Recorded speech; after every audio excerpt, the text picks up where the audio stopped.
Let's see how this one sounds. Say something. Let's see how this one sounds. Say something. All right. Huntsville 2024 Hamfest is in the books. You're back. I'm on my way back. I got 12 more hours to go. But should we do a little recap on how it went for us? Yeah, let's do that. All right. Well, Wednesday night before, I left my house in northern Wisconsin in the evening. Drove about halfway across the state, spent the night at a truck stop. So the next morning I got up, finished my drive across Wisconsin, went through Illinois, and then down to southern Indiana to Shaq and Greg's place here. I got here a little early, so I went to the awesome state park you have down the road, literally right down the road for you. Spring Mill. Yep, did a quick activation. Friday morning, your brother Dan came over, and the three of us caravanned down to Huntsville, which was, what, about a 5.5 hour drive? Yes, 5.5 from here.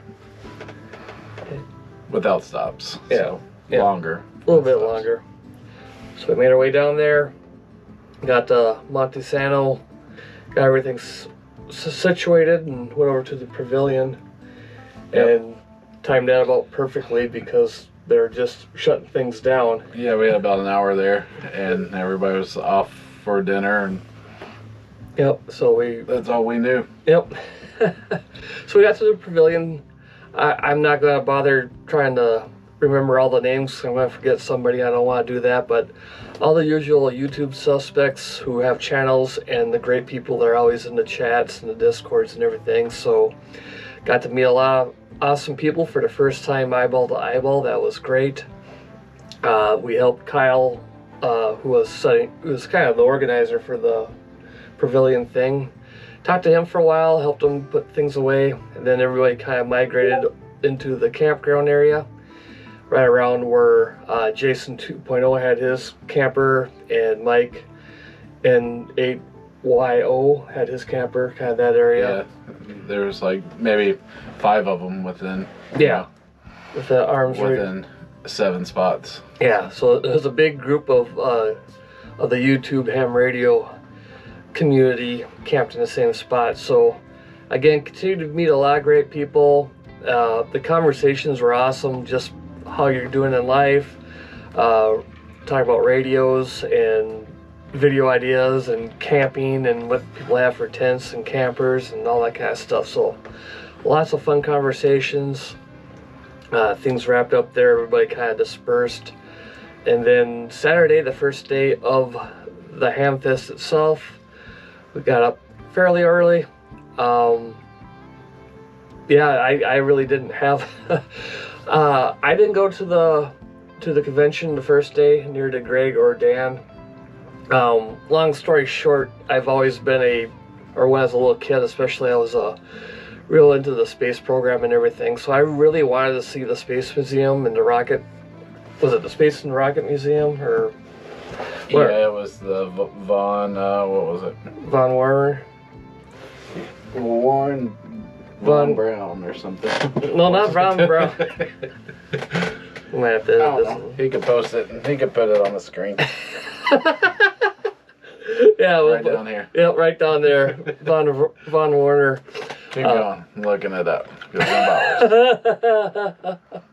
So Greg does real life research here. I'll continue, and that was worth the trip. The Saturn V that they have on display inside the one building was just fine. U.S. Space and Rocket Center. There you go, U.S. Space and Rocket Center. We were both way off. Yeah, but it just... the Saturn V they had on display inside the building was amazing. I mean, I always knew that was a huge rocket. It's just mind-blowing, the technology in that. So that was pretty cool. We grabbed some Cajun food at a place that I knew of. Yeah, very good. Very good. First time I've had like Cajun food at a restaurant. Even though it was authentic, it was still Alabama, but very good. Then everybody kind of congregated over at T.O.'s cabin. Yep. Or trailer, I should say. And that was a fun time until the wee hours of the night. Again, same people over there. Same people and more. Yep. Yeah. I met a few people for the first time, made some friends. It was everybody was having fun, getting along. The next morning, take out the Discada again for breakfast. This time we made sausage patties, hash browns, and eggs, and we timed things a lot better, and that breakfast was fantastic. A lot of people enjoyed it. Yeah, it was good. Yep, so we done good. Good. Then you, me, and Dan went to Yeah, the Hamfest. Yep, so why don't you take it away for a while? What did you like about the Hamfest? It was just to go check it out. It's my 4th time going. Wasn't interested in looking for anything, so it was just kind of there to see if what there is, just to kill some time. Only thing I ended up with was a quilted bowl koozie for my wife. That's the 3rd one I've bought for her there. She loves them, so that's all I was interested in finding. And then just checking it out just in case there was something that I needed, but didn't need anything. Yep. Yeah, this is a little bit smaller than I was expecting, being it's the 3rd biggest Hamfest, but I gotta keep my expectations in check. It's ham radio, so you're not gonna have a ton of products, but the usual suspects were there. Icon was there, Yaesu was there, Gigaparts, Ham Radio Outlet, so there's some pretty cool stuff. Yeah, pretty nice. Yeah, Flex was there. Yep. Those are the I didn't look all the way, I spent most of my time in the flea market part. Yeah, that's where I was just going. The flea market part was pretty big, and there's some pretty interesting stuff in there. Yeah.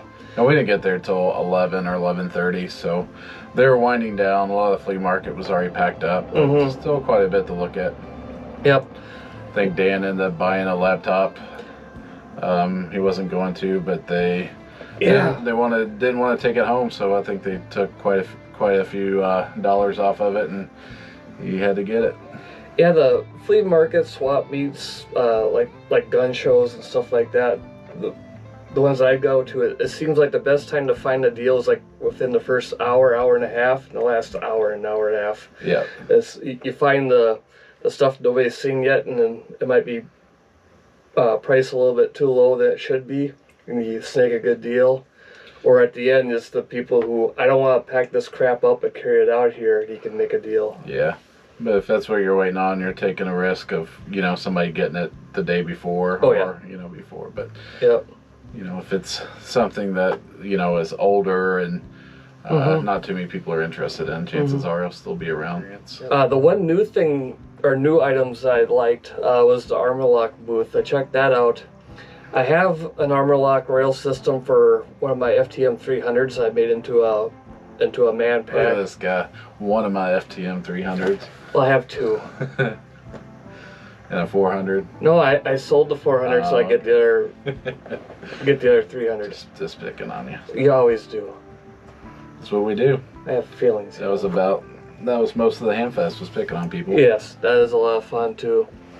But where was I going? The one thing I saw is they now have their cage system for the 705, which looked pretty cool. And what I really like is they got that battery box now, so that's giving me some ideas. So I might have to do some improvements there. So I didn't buy anything at the Hamfest, but I went away with some ideas that are probably going to cost me money in a few months or so when the budget allows. After that, we just got back together and hung out over at Joe Brett's. Okay, that was when camper for a little bit.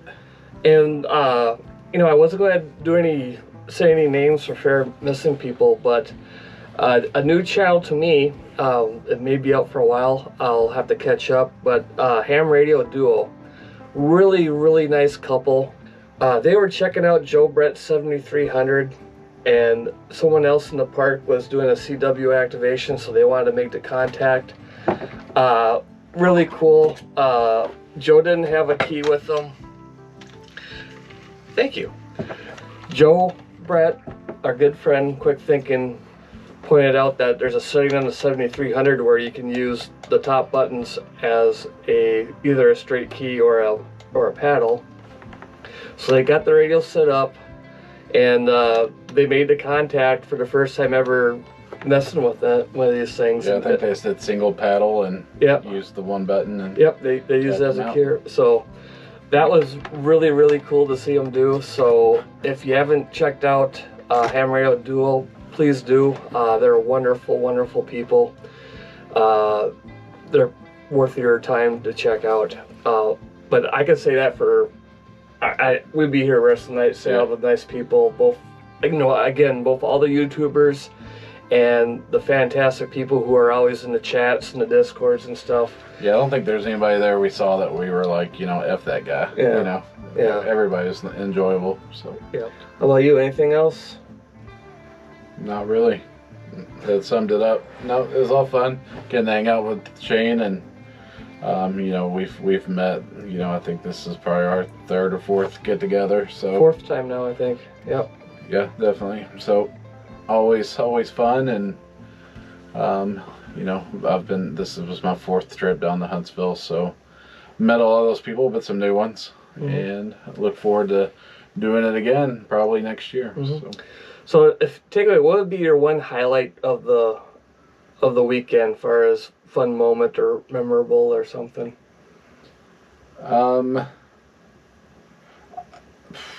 Let's see. Probably my brother Dan busting his butt. Yeah. It was just, we were walking back to our campsite in the dark, and it's pitch dark. And, you know, when you're walking from the road to the campsite, sometimes there might be a 12-foot drop, not even realizing it, and surprise you, and he just ended up on his butt, and wasn't seriously hurt, and I just asked him why he's laying on the ground, and he was laughing, so he had a good time. Yep. I think that's about it. Good. Thanks, Greg. Yeah. No, thanks. Yep. Thanks for coming. Thanks for hanging. Yeah, thanks for your hospitality by allowing me to camp outside your barn here 2 nights. It's been very kind. Yeah, it's fun. We'll definitely do this again. That's it. Yep. All right.